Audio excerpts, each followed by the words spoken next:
Bonjour à tous et bienvenue dans cette nouvelle édition du Grand JT des Territoires. Voici tout de suite les titres de l'actualité. Avec pour débuter le déficit des nageurs sauveteurs au bord des plages. Elle préoccupe depuis quelques jours. Les départs de personnel se sont accélérés depuis la crise sanitaire. Reportage à suivre avec Via Occitanie dès le début de ce journal. Un canal vidéo, une radio et un journal. À Troyes, ce sont les détenus de la maison d'arrêt qui découvrent les métiers de l'information. Une initiative bienvenue pour l'insertion que nous montrera la rédaction de Canal 32 sur place. Et puis dans ce journal, vous découvrirez celui qui vient d'être élu le plus beau village de la Loire, l'occasion d'une visite guidée avec TL7. En fin de journal, nous serons en duplex avec Tom Benoît. Le philosophe, l'auteur, l'essayiste, spécialiste des questions d'urbanisme, vient de publier un nouvel ouvrage, Aphorismes sur l'architecture. Nous en parlerons avec lui. C'est l'une des conséquences de la crise sanitaire. Le manque de personnel se fait de plus en plus ressentir dans certains secteurs. Restauration, hôtellerie, mais aussi, plus étonnant, celui des nageurs sauveteurs. À quelques jours désormais du début des grandes vacances, la situation inquiète les sapeurs-pompiers chargés de la surveillance des plages. Le métier réclame de l'expérience, bien sûr. Exemple près de Montpellier, avec la rédaction de Via Occitanie. Un sujet signé Lindsay Wamo.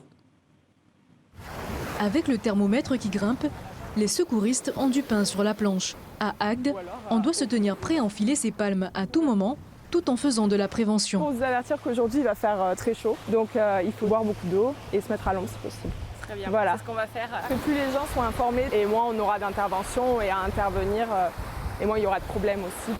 Ici, ils sont 5 à surveiller cette plage. La plupart sont de jeunes recrues. Suite au départ de plusieurs secouristes, ces jeunes renforts pour cet été soulagent Ismaël, en poste depuis 6 ans. Mais prochaine étape maintenant, essayer de fidéliser ces recrues, car les caprices de la Méditerranée ne sont pas faciles à lire. Il faut moins de rotation, car un effectif qui est expérimenté, c'est toujours un plus sur les plages. Donc plus on arrive à fidéliser un petit peu les saisonniers sur les plages, et mieux ça sera pour qu'ils puissent former aussi de nouveaux arrivants. Objectif difficile à atteindre, même si les CV ne manquent pas. La plupart des candidats ont souvent le même profil. Effectivement, on travaille avec 95%, voire 98% d'étudiants. Et souvent, ce qui se passe, ils sont en fin d'études et ils trouvent un boulot pour entrer dans la vie active. Et du coup, le choix il est vite fait, ce qui est normal. D'accord ? Donc du coup, voilà, ce sont des désistements principalement pour aller chercher du travail un peu plus pérenne, puisque nous, on a un travail saisonnier. Une quinzaine de CV ont été reçus. Le SDIS 34 se prépare déjà aussi au recrutement pour la saison prochaine. Voilà, et cet été, vous irez sûrement à la plage pour vous rafraîchir lors des fortes chaleurs. Pour ceux qui n'auront pas cette chance, les climatisations, ventilateurs et autres piscines serviront peut-être de solution. À ce propos, la demande de ces produits explose depuis quelques semaines avec les coups de chaud constatés ces derniers jours. Exemple en Gironde avec ce sujet d'Alix Fourcade de la rédaction de TV7, la chaîne du groupe Sud-Ouest. Cet habitant de Talence n'était pas parti pour faire du shopping, mais en passant devant cette quincaillerie, il n'a pas pu résister. J'en pouvais plus, du coup j'ai craqué, j'ai voulu acheter un ventilateur, voilà. Et ce n'est pas le seul à avoir eu cet éclair de génie, comme le confirme ce quincaillier. J'en avais commandé 8, j'en ai vendu déjà 4. Je pense qu'à la fin de la semaine, les 8 seront vendus. Heureusement, le commerçant avait anticipé la canicule. On a commandé un peu en avance parce que sinon je me suis déjà fait piéger et c'était un peu trop tard. Merci beaucoup, hein. Au revoir, bonne journée. Hein. Merci.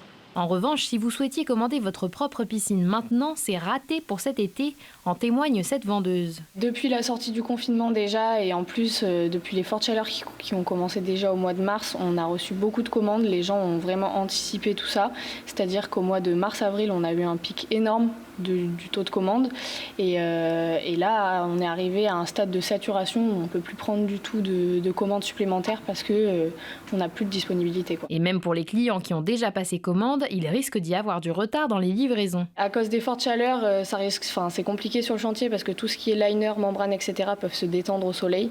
Donc c'est vrai qu'il faut anticiper ça pendant des périodes de bonne température. Il ne faut pas de pluie non plus. Donc c'est vrai que notre planning est vraiment basé sur la météo et en plus de ça et de la forte demande, c'est assez compliqué.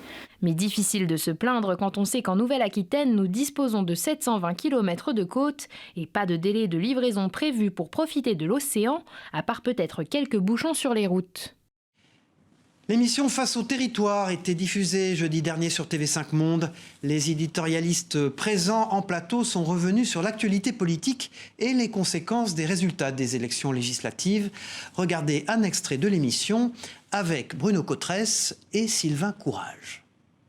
Et le résultat de ça, c'est quoi? C'est que la France est vraiment ingouvernable, de fait? On a l'impression qu'on est encore un petit peu en 1788, toujours. C'est-à-dire qu'il faut trouver les voies d'instituer ce dialogue, cette discussion démocratique. Et on a vécu une longue histoire de conflits, en fait, très violents autour de ce point. Alors, on peut espérer qu'enfin, on va le résoudre. Bon, mais vu l'ampleur... Mais comment on se compte? Il faut dissoudre, il faut... Qu'est-ce que... Alors, la dissolution, c'est un petit peu le divorce, donc c'est pas forcément le dialogue. Et peut-il la faire tout de suite? Non. C'est trop tôt. Il est évident qu'une dissolution serait très coûteuse pour lui s'il l'a choisi trop tôt.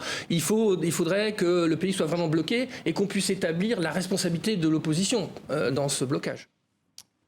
Voilà, et l'émission Face au territoire est à voir ou à revoir sur les sites internet des partenaires de l'émission, Ouest France, Nice Matin, 20 minutes et France Antilles.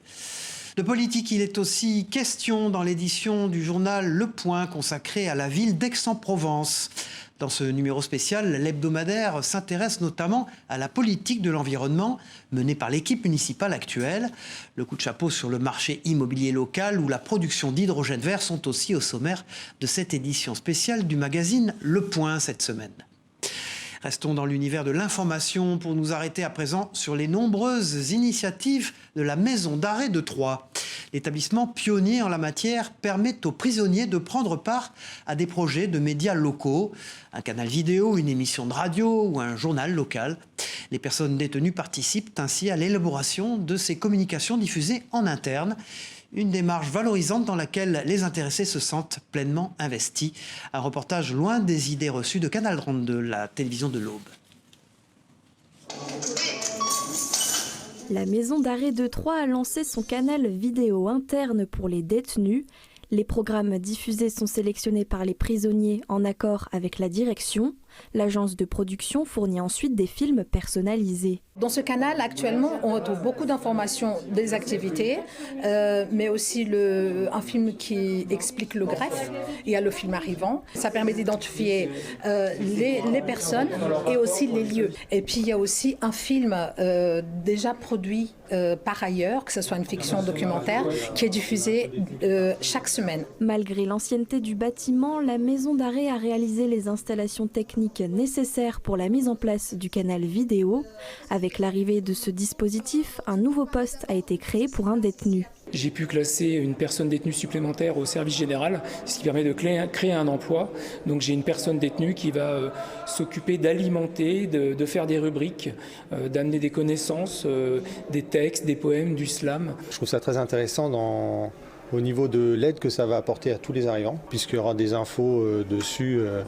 Je dirais de la vie courante, des activités. Là, on vient de voir les inscriptions pour le sport, tout ça. C'est vraiment le côté être utile et me rendre utile. D'autres initiatives sont déjà bien ancrées dans la maison d'arrêt, comme l'émission de radio Fréquence Tolar que l'on peut retrouver sur Thème Radio. Il crée une émission de radio, donc premier rendez-vous, on a vraiment élaboré différents sujets qu'on pouvait aborder en maison d'arrêt parce que c'est pas toujours évident. On ne peut pas sortir pour aller faire des interviews. On enregistre les questions et après c'est moi donc qui vais poser les questions aux différents intervenants. Même idée pour la Gazette du Tolar, un journal de détention créé par les détenus pour les détenus qui fête sa première année avec son 10e numéro. Un tiers de la population carcérale serait illettrée. Cette multitude d'activités vient valoriser les détenus et leur permet de travailler des compétences multiples. Voilà, sans transition dans ce journal, intéressons-nous à présent à une solution séduisante pour faire face à la flambée des prix de l'énergie. L'autosuffisance énergétique, c'est la solution choisie par une entreprise de la Sarthe grâce à l'installation d'un panneau solaire géant. À la clé des économies d'électricité et une facture allégée. Explication d'Enzo Maubert pour LMTV Sarthe. Regardez. Ici, on l'appelle le tracker, un panneau solaire géant bourré de technologies capable de fournir toute l'énergie dont cette entreprise a besoin. Il permet de travailler sur 2 plans, donc de suivre le soleil le matin jusqu'au soir.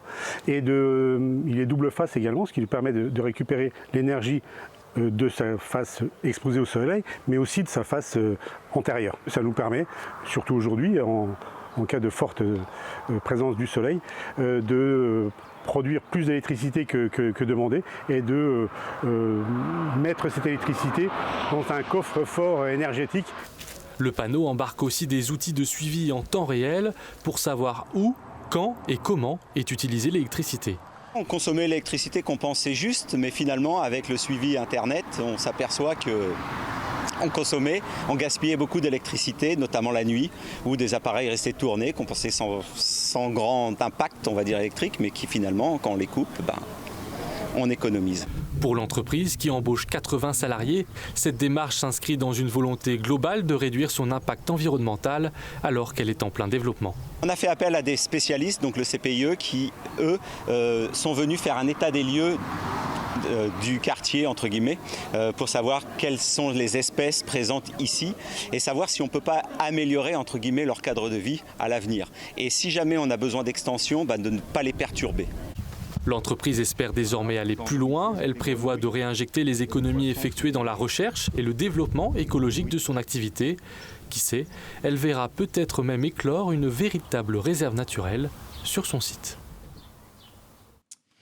Bonne aussi pour l'environnement, la consigne des bouteilles de verre est-elle en train de faire son grand retour en France ? Pour limiter le poids des déchets, les collectivités ont décidé de récompenser le tri du verre. Le principe est simple, chaque bouteille déposée dans un conteneur rapporte des points échangeables ensuite contre des bons d'achat. Dans l'agglomération de Roanne, 300 conteneurs connectés ont été installés et plus de 9000 personnes sont déjà inscrites au dispositif. Reportage et explications de Christophe Rigaud sur place. Noémie et sa fille Marie ont leurs petites habitudes. Régulièrement, dans ces grands sacs, elles récupèrent tous les récipients en verre. Bocaux, bouteilles de sirop et même les petits pots de yaourt aussi. Je suis la Madame Tri de la famille. En fait, je récupère tout le verre et je l'emporte au container une fois de temps en temps. Si Noémie est motivée pour collecter les bouteilles de verre, c'est que depuis 9 mois, l'agglomération de Roanne récompense ce geste de tri. Grâce à ces bornes connectées, chaque contenant en verre déposé rapporte des points sur le smartphone de Noémie. Des points qu'elle peut convertir en dons à des associations ou en bons d'achat auprès de commerçants locaux. Donc on a de la réduction sur l'alimentaire, sur des produits d'hygiène, sur un coiffeur, sur une boutique de livres, etc. On a 5%, 10%, 20%, un café, un muffin, un shampoing offert avec les points. Un petit geste qui est bon pour le pouvoir d'achat, mais surtout pour l'écologie. C'est ce qui a séduit ces 2 étudiants. Si on voit tous les rapports là, qui tombent, et c'est important de changer et de recycler, notamment de changer par recycler, parce que ça reste quand même un geste assez simple à faire dans le quotidien. Pouvoir recycler et gagner quelque chose en retour, c'est vraiment quelque chose de simple et efficace. Donc on peut le faire avec l'application ou avec la carte, donc c'est pas mal. Grâce aux points accumulés, on peut par exemple se rendre dans ce commerce de produits ménagers en vrac pour profiter de réductions. Une boutique qui encourage aussi le recyclage. Ça rentre dans le même cadre que notre concept de la réduction de déchets. Donc ça semblait logique pour nous de participer à ce concept-là, de se dire on utilise nos bouteilles de verre pour les mettre, pour bien aller les recycler, pour vraiment faire ce geste-là, de se déplacer au container pour recycler les bouteilles de verre. Pour le maire de Roanne et président de l'agglomération, le bilan est déjà largement positif. C'est donc 11% et les chiffres progressent encore de collecte de verre supplémentaires et par conséquent donc c'est pour nous donc un succès. C'est aussi un bilan en termes de propreté puisque nous avons beaucoup moins de verres qui sont déposés, quasiment plus d'ailleurs au pied des conteneurs donc volontaires. C'est un investissement certes pour la collectivité, mais par contre l'amortissement donc du dispositif se fait sur à peine 2 ans. Depuis son lancement en octobre 2021 dans l'agglomération rouennaise, 2 700 000 bouteilles de verre ont pu être récupérées. En Corse, la protection de l'environnement passe par la sensibilisation des plus jeunes. Sur l'île de Beauté, 70 élèves viennent donc de participer à l'Ecolanta, des épreuves et des énigmes autour de la gestion de l'eau potable. Une manière ludique d'éduquer aux enjeux climatiques en s'inspirant du célèbre jeu d'aventure. Images et propos recueillis par Angel Ricciardi de la rédaction de Via Telepaese. L'idée, c'est vraiment d'apprendre les bons gestes pour utiliser correctement l'eau et surtout la protéger. On explique du coup toutes les actions que l'on peut faire pour ne pas la polluer, pour ne pas la gaspiller. Mais on explique aussi surtout l'eau virtuelle, l'eau cachée, celle qui est utilisée pour notre alimentation, nos vêtements, dans votre caméra, dans nos téléviseurs. Quand l'art vient au secours de la biodiversité, l'artiste monégasque Philippe Pastor, très engagé pour la préservation de l'environnement, expose actuellement l'une de ses œuvres dans le très beau village de Saint-Paul-de-Vence. Les arbres brûlés, c'est son nom. Son objectif, alerter sur la fragilité de la nature depuis 20 ans et les graves incendies survenus à l'été 2003 dans la région. Ces sculptures de troncs d'arbres calcinés ont pour habitude d'être exposées un peu partout dans le monde. Écoutez à ce propos Philippe Pastor, interrogé par Stéphane Attia et Kevin Garcia. Le principal souci, c'était de faire des sculptures pour montrer aux gens que le feu, ça existait. Parce qu'à l'époque, le changement climatique était encore léger. Et à l'époque, on ne se pensait pas que c'était le climat qui pouvait nous amener des incendies. On ne pensait pas que la chaleur pouvait nous apporter ceci, cela. J'essaye de les mettre dans des endroits où, effectivement, les touristes, peut-être pas les gens du pays, mais les touristes qui, des fois, ne se rendent pas compte que la nature est aussi sèche, aussi prête à démarrer, les incendies peuvent partir aussi vite. J'ai essayé, en tout cas, de mon côté, de faire ce qu'il fallait, quoi, pour montrer que le feu existe. Voilà, et si vous êtes curieux de découvrir le travail de Philippe Pastor, sachez que certaines de ses œuvres sont actuellement exposées à Saint-Raphaël et à Nice, sur la Côte d'Azur, bien sûr. Direction la Loire dans ce journal, et plus précisément une commune qui vient d'être élue plus beau village du département par les journaux du Dauphiné et du Progrès. Dans ce village de caractère, les passionnés d'art flânent dans les quartiers des artistes. Les férus d'histoire, eux, admirent les bâtiments moyenâgeux. Et pour les gourmands, des biscuits conçus sur place commencent à se faire un nom. Visite guidée avec Adrien Blétry de TL7, la télévision de la Loire. Marolles et sa place de la Fontaine, ses ruelles pavées qui mènent à l'église romane construite au 7e siècle et son architecture qui lui donne du caractère, un village totalement atypique. Mon emplacement sur le versant sud-est des monts du Forêt avec une vue magnifique sur toute la plaine, les monts du Lyonnais. Par beau temps, on voit le Mont Blanc. Donc la situation géographique est vraiment assez exceptionnelle. Tous ces éléments font qu'il y a une vie touristique qui est très intéressante et qu'on essaye de dynamiser par l'ajout de spectacles, de concerts et d'expositions. Ce village de 450 habitants n'arrête pas d'être animé. L'hiver, c'est le marché de Noël qui attire plus de 5000 visiteurs. L'été, c'est Moisson de Culture qui propose des concerts, du cinéma, des randonnées et des expositions. Car depuis 10 ans, il y a un village dans le village, celui des artistes. C'était très dur pour moi au début, mais maintenant je pense que j'arrive un peu mieux à parler de mon travail. Et il y a des moments, c'est même très émouvant en fait d'échanger avec les personnes, quoi. J'ai été reçue par les artistes de Marolles d'une façon extraordinaire. Donc j'ai eu envie d'y habiter et d'avoir ma boutique sur Marolles. Il y a 5 artistes qui sont résidents à l'année à Marolles. L'été, il y en a 3 fois plus avec des installations en extérieur. Les touristes viennent en nombre pour admirer les œuvres, mais ce n'est pas tout. Du côté de la pause marollaise, des biscuits font aussi la pub du village. Il y a toujours un petit encart qui parle de Marolles sur tous nos sachets et qui disent tiens on va aller visiter le village et ils reviennent ici, voilà. Marolles attire plus de 10 000 visiteurs par an. Le tourisme est primordial pour faire vivre le village. Un village qui souhaite que les futures générations soient tout aussi impliquées que les précédentes. Ça veut dire que les enfants seront fiers quand ils auront 20, 30 ans de venir à Marolles, de rester à Marolles et de passer le relais. Voilà, je crois que c'est ça l'idée aussi. Pour l'instant, ça promet. Les enfants de l'école ont déjà lancé un projet, un jeu de pistes numérique avec Loire Story. Il faut aider les artistes à retrouver leurs couleurs. Je vous le disais dans les titres de ce journal, Tom Benoît sera en duplex dans quelques instants pour nous parler de son nouvel ouvrage Aphorismes sur l'architecture. Mais avant cela, le philosophe et essayiste, spécialiste de l'architecture et de l'urbanisme, prépare pour la rentrée une série d'émissions de philosophie sur TV5 Monde. Les premiers tournages ont eu lieu au musée Guimet à Paris avec l'architecte Jean Nouvel, très rare à la télévision. Regardez un extrait en avant-première de leur entretien.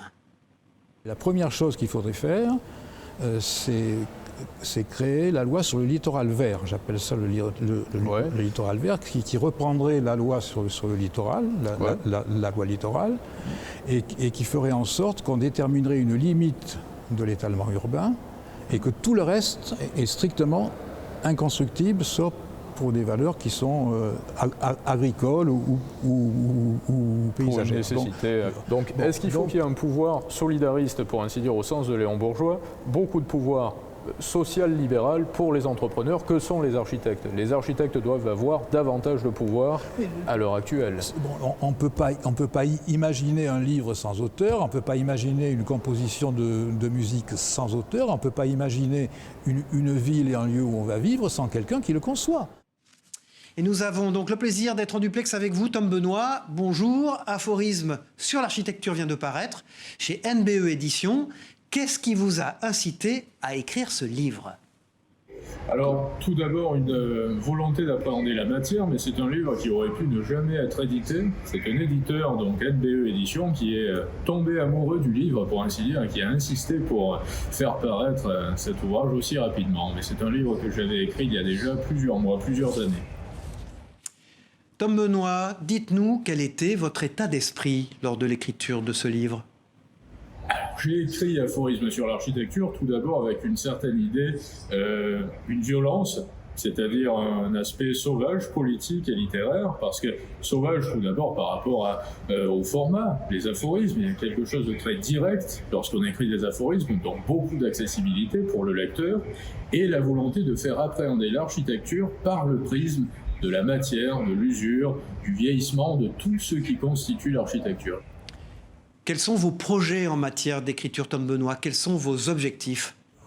En matière d'écriture et en général, avoir une action politique, comme je le disais, détournée et essayer d'apporter sur le plan urbanistique, par la réflexion, par l'action, ce que je n'aurais peut-être pas le talent d'apporter à la philosophie parce que tout est dit et je pense qu'on doit aujourd'hui adapter la philosophie aux problématiques modernes, donc aux problématiques de vie, aux problématiques de santé publique, de gestion de la santé collective, aux problématiques urbanistiques et on va dire pour euphémiser, pas forcément aux problématiques mais aux questionnements urbanistiques et de santé publique. Voilà, merci Tom Benoît d'avoir été l'invité du Grand JT des Territoires en duplex. Je rappelle que votre livre, Aphorismes sur l'architecture, est disponible chez NBE Éditions. Tout à fait autre chose, c'est une première historique et mondiale. Des lycéens martiniquais viennent de traverser la Manche à bord d'une yole ronde, une embarcation typique de la Martinique. Un défi et un exploit relevés en 3h30 pour un parcours de 40 km. Une performance donc que vous découvrez sur ces images de nos partenaires de Via ATV et qui permet de mettre en valeur cette pratique.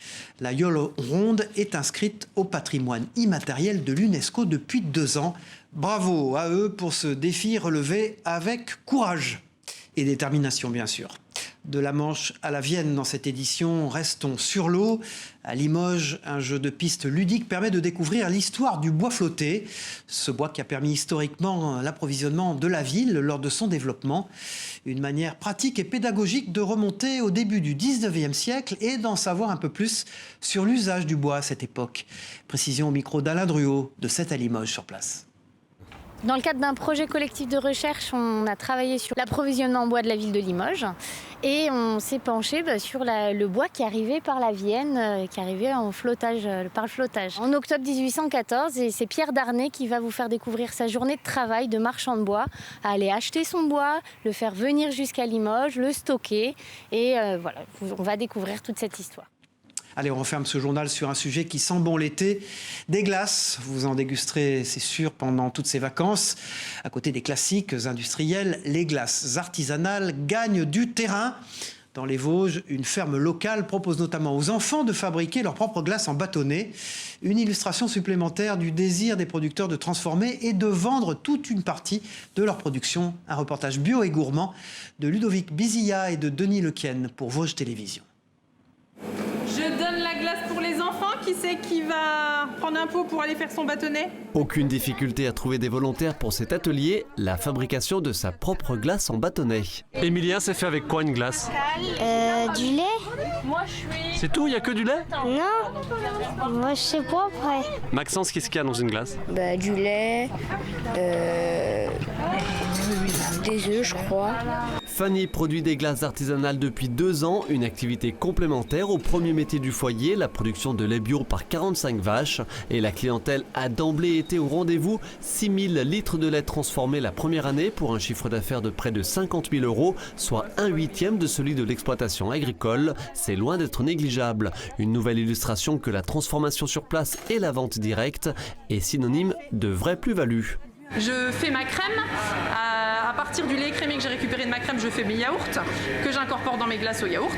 Après, on ajoute nos sucres, nos parfums. Donc moi, je mets pas d'arôme, pas de colorant. C'est des vraies gousses de vanille, c'est des œufs frais. Une fabrication qui prend du temps, exemple avec la vanille. Le temps que les gousses maturent, il faut 24 heures d'infusion minimum dedans. Le résultat, des saveurs incomparables. Quant au prix, à qualité égale, il est quasi similaire aux produits industriels vendus en grande surface.